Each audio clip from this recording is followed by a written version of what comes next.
Discuss करेंगे परिवार के क्या क्या कार्य हैं। परिवार का सबसे पहला कार्य है शारीरिक कार्य। शारीरिक कार्य क्या होता है, यानी कि फिजिकल वर्क। हम परिवार में शारीरिक कार्य करते हैं। हस्बैंड वाइफ का आफ्टर मैरिज फिजिकल रिलेशन होता है।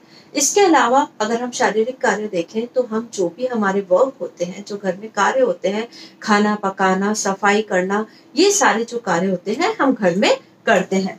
देन कम्स आर्थिक कार्य, इकोनॉमिकल फैक्टर, यानी कि आप घर में घर को चलाने के लिए पैसे को कमाते हो। तो आर्थिक कार्य बहुत महत्वपूर्ण है कि किसी भी घर में हम ये देख सकते हैं कि अगर मनी इनकम नहीं होगी तो वो अपनी आवश्यकताओं की पूर्ति नहीं कर पाएगा। तो हर घर में आर्थिक कार्य होता है और वो कार्य ज्यादातर घर का जो हेड होता है वो करता है, लेकिन आजकल हम देखेंगे कि दोनों हस्बैंड वाइफ दोनों का इक्वल कंट्रीब्यूशन होता है। मनोवैज्ञानिक कार्य, यानी कि आपका साइकोलॉजिकल, आपको घर में जो है मानसिक जो है संतुष्टि मिलती है। आप कहीं पर भी, जो कि हमने पहले भी डिस्कस किया है, कहीं पर भी हमारा कुछ झगड़ा हो जाए, किसी ने हमें डांट दिया या कहीं कुछ भी ऐसी फीलिंग होती है, तो हम घर आकर के अपने आप को बहुत सिक्योर महसूस करते हैं। तो यहाँ पर हम आपस में एक दूसरे के साथ अपने दुख सुख शेयर करते हैं। यहाँ पे हमें प्रोटेक्शन की फीलिंग आती है और हमारे जब हम बीमार होते हैं तो सब सदस्य हमारा ध्यान रखते हैं। तो दैट मीन्स हमें यहाँ पर बहुत ज्यादा मानसिक सिक्योरिटी अनुभव होती है। सामाजिक कार्य, सामाजिक कार्य क्या होता है, परिवार समाज में रहता है तो वो समाज के अनुसार चलता है। तो समाज के जो रीति रिवाज है, जो उसके कस्टम्स हैं, सब उनको वो फॉलो करता है। समाज में रहने के लिए परिवार उसके अकॉर्डिंग चलता है। अलग अलग धर्म होते हैं, वो अपने जो सारे धर्म में जो भी उनके तौर तरीके होते हैं उनको निभाते हैं। किस तरह से विवाह करना है, किस तरह से पूजा पाठ करनी है, कौन सा त्योहार मनाना है, कैसे त्योहार मनाना है, ये सब हम परिवार में करते हैं और वो सब हमारा एक तरह से सामाजिक कार्य होता है। सांस्कृतिक कार्य, सांस्कृतिक यानी कि कल्चरल, हम परिवार में रहते हैं तो हम कुछ ना कुछ एक्टिविटीज भी करते हैं, वो फैमिली में हम करते हैं और एक दूसरे के साथ हम शेयर करते हैं और अपने आप को एंजॉय करते हैं। तो डिफरेंट सांस्कृतिक कार्य जी जो होते हैं वो घर में किए जाते हैं, जो कि हम कह सकते हैं कि कोई मैरिज है या कोई बर्थडे पार्टी हम कर रहे हैं या फिर कोई त्योहार मना रहे हैं, तो सारे सांस्कृतिक कार्य जो होते हैं हम घर में करते हैं। शैक्षिक कार्य यानी कि एजुकेशन, परिवार में जो सदस्य होते हैं, बच्चे होते हैं, उनको शिक्षा दी जाती है। शिक्षा सिर्फ स्कूल कॉलेज की नहीं होती, बल्कि उनको एक अच्छा इंसान बनाना और उनकी पढ़ाई का ध्यान रखना, ये सब कार्य परिवार के होते हैं। धार्मिक कार्य, आप परिवार में रहते हो तो आपका धर्म जो होता है, जो परिवार का धर्म चला आ रहा होता है, वही बच्चे भी उसको अपनाते हैं और वही उनके मूल्य बन जाते हैं और वही उसी तरह से आगे की ओर बढ़ते हैं। तो धार्मिक कार्य जो होते हैं परिवार में होते हैं। आप देखेंगे कि रोज सुबह उठ के पाठ पूजा होती है तो बच्चे वहीं से सीखते हैं और वो आगे उसको फॉलो करते हैं। देन राजनीतिक कार्य, राजनीतिक कार्य क्या होता है, जिसमें हम कह सकते हैं कि पॉलिटिक्स जो वर्क होते हैं कि कोई मुखिया होता है, आप कंट्रोलिंग लीडरशिप फीलिंग जो होती है, ये भी एक परिवार से बच्चे सीखते हैं। और परिवार में हम ये कह सकते हैं कि परिवार से ही तो आगे समाज बनता है और समाज से देश बनता है। तो पॉलिटिकल वर्क जो होते हैं कि किस तरह से अच्छा सिटीजन बनना है, उसको किस तरह से वोट देना है, किस तरह से अपने देश के लिए करना है, ये सारी बातें जो है वो हम फैमिली से ही सीखते हैं। Now comes different type of families, परिवार जो है अलग अलग प्रकार के होते हैं। लेकिन अगर हम सिंपली देखें तो there are two type of families in our normal terms, that is एकाकी परिवार और संयुक्त परिवार, जो कि एक जनरल है। लेकिन कुछ पुराने टाइप की फैमिलीज हैं जो चली आ रही है इन डिवीजन, वो हम शॉर्ट में बिल्कुल डिस्कस करेंगे।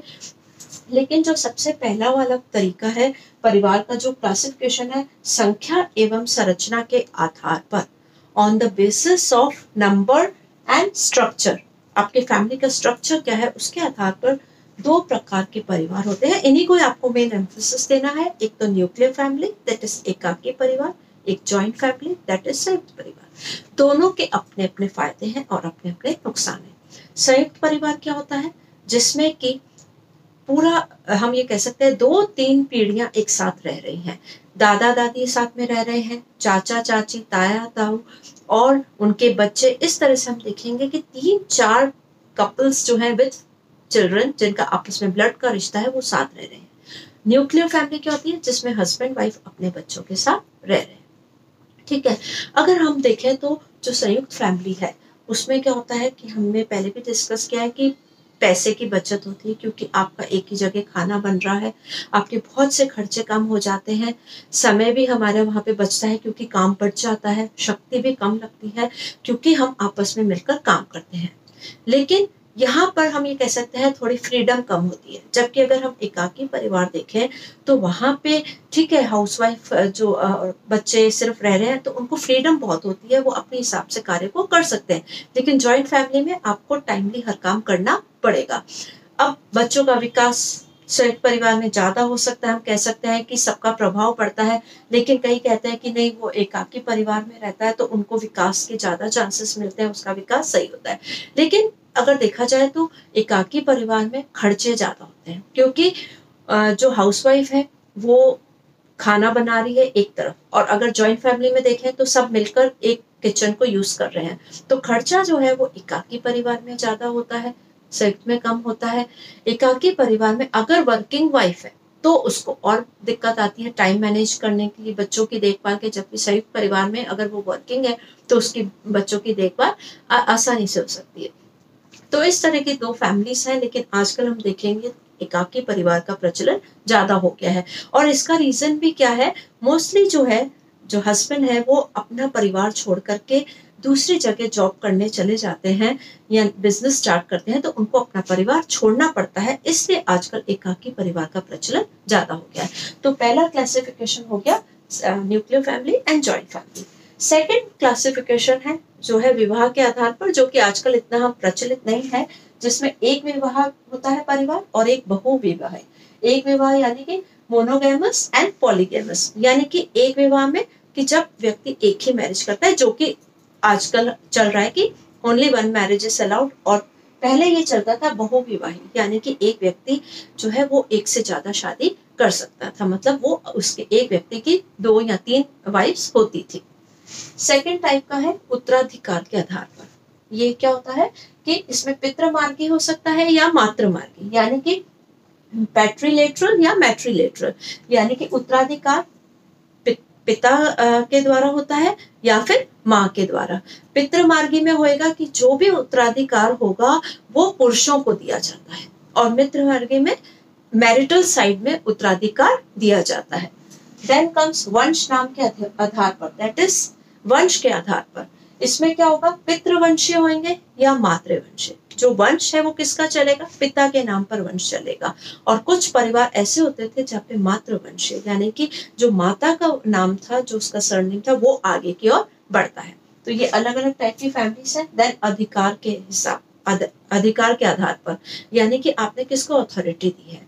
तो इसमें भी दोनों तरीके के हैं, पितृ सत्तात्मक और मातृ सत्तात्मक। जब अधिकार पिता के द्वारा दिए जाते हैं, जिस परिवार में पिता का अधिकार चलता है, देन वी से इट्स पितृ सत्तात्मक। लेकिन कई फैमिलीज होती हैं जहाँ पे माँ होती है, जो लेडी होती है, उसको होल अथॉरिटी होती है, सारा पावर उसके पास होता है, तब उसे बोलते हैं मातृ सत्तात्मक परिवार।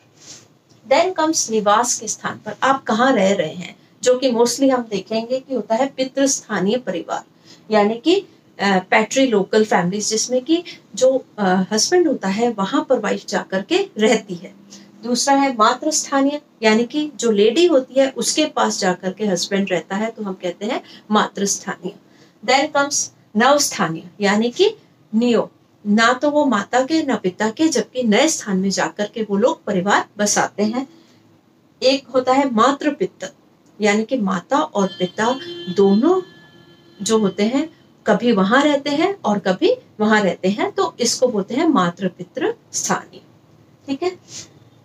इसके अलावा अब आप देखेंगे कि ये जो डिफरेंट टाइप की फैमिलीज हैं, इनमें हम मेन जो अपन को समझना है वो है कि हम यही मान के चलते हैं कि 2 प्रकार के परिवार हैं, संयुक्त और न्यूक्लियर, एकाकी परिवार। और उन्हीं के हम समझे कि आज के जमाने में हम 2 ही प्रकार के परिवार दिखते हैं, और ये जो है इनके अलग से आप इनको क्लासिफाई कर सकते हैं कि एक विवाह या पितृ के स्थान पर या प्रॉपर्टी किसको मिल रही है, इसके आधार पर अलग अलग टाइप की फैमिलीज दी गई है। Next we will discuss what is family life cycle.